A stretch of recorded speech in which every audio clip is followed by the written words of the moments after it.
Qatar के अमीर शेख तमीम बिन हमाद अल थानी 17 और 18 फरवरी की 2 दिन की भारत यात्रा पर हैं। वो सोमवार 17 फरवरी की रात भारत पहुंचे। नई दिल्ली एयरपोर्ट पर उनके स्वागत के लिए भारत के प्रधानमंत्री नरेंद्र मोदी खुद गए थे।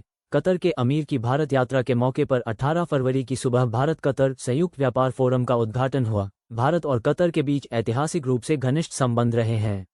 दोनों देशों के बीच कूटनीतिक रिश्ते 1970 के दशक में शुरू हुए थे। कतर ने भारत में अपने दूतावास के लिए जनवरी 1973 में पहले चार्ज द अफेयर्स की नियुक्ति की थी। मई 1974 में कतर ने अपना पहला राजदूत भारत में नियुक्त किया था।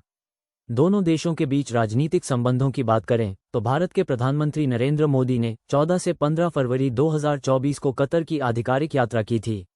कतर में ये उनकी दूसरी आधिकारिक यात्रा थी।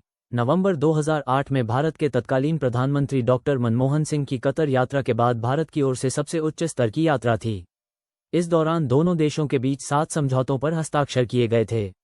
2023 और 24 में कतर के साथ भारत का द्विपक्षीय व्यापार 14.08 अरब अमेरिकी डॉलर था। इस अवधि में कतर को भारत का निर्यात 1.7 अरब अमेरिकी डॉलर रहा।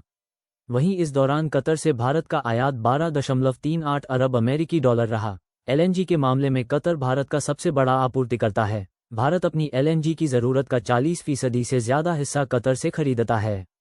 एलएनजी के अलावा भारत कतर से एथिलीन, प्रोपलीन, अमोनिया, यूरिया और पॉलीइथिलीन भी आयात करता है। 2023 में भारत कतर के लिए चीन और दक्षिण कोरिया के बाद शीर्ष 3 सबसे बड़े एक्सपोर्ट डेस्टिनेशन में से एक था। भारत और कतर के बीच अहम रक्षा समझौते भी हैं, जिसके तहत भारतीय नौसेना और कोस्ट गार्ड के जहाज कतर का दौरा करते हैं। कतर भारत सहित कई साझेदार देशों को अपने रक्षा संस्थानों में ट्रेनिंग स्लॉट देता है। कतर में भारतीय समुदाय सबसे बड़ा प्रवासी समुदाय है। यहाँ 8 लाख से भी ज़्यादा भारतीय रहते हैं। कतर में रहने वाले भारतीय चिकित्सा, इंजीनियरिंग, शिक्षा, वित्त, बैंकिंग, व्यवसाय, मीडिया और श्रम सहित कई तरह के क्षेत्रों में लगे हुए हैं। Qatar chamber of commerce and industry QCCI के अनुसार कतर में 20,000 से अधिक बड़ी और छोटी भारतीय कंपनियां काम कर रही हैं। भारत और कतर के रिश्ते में अहम चुनौती जून 2022 में आई थी, जब बीजेपी की प्रवक्ता रही नुपुर शर्मा ने एक टीवी शो में पैगंबर मोहम्मद के बारे में विवादित टिप्पणी की थी। उस दौरान कतर पहला देश था जिसने भारत से माफ़ी की मांग की थी। कतर ने भारतीय राजदूत को बुलाकर अपनी कड़ी आपत्ति दर्ज कराई थी। हालांकि बीजेपी ने नुपुर शर्मा को पार्टी से हटा दिया था। कतर ने बीजेपी के उस बयान का भी स्वागत किया था जिसमें पार्टी ने नुपुर शर्मा को निलंबित करने का ऐलान किया था। भारत और कतर के बीच लंबित मुद्दों में से एक भारतीय नौसेना के एक पूर्व कर्मचारी की वापसी है। अगस्त 2022 में जासूसी के आरोप में कतर में 8 पूर्व नौसेना कर्मियों को गिरफ्तार किया गया था। उन्हें शुरू में मौत की सजा सुनाई गई थी। भारत के हस्तक्षेप के बाद 28 दिसंबर 2023 को मौत की सजा को कम कर दिया गया था।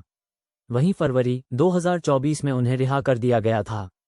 8 में से 7 लोग तब से भारत लौट आए हैं, लेकिन आखिरी व्यक्ति को अभी तक वापस नहीं भेजा गया है। इस तरह भारत और कतर के बीच संबंधों में उतार चढ़ाव आते रहे हैं। कतर के अमीर की मौजूदा भारत यात्रा से दोनों देशों के बीच संबंधों में निश्चित रूप से और ज़्यादा गहराई स्थापित होगी।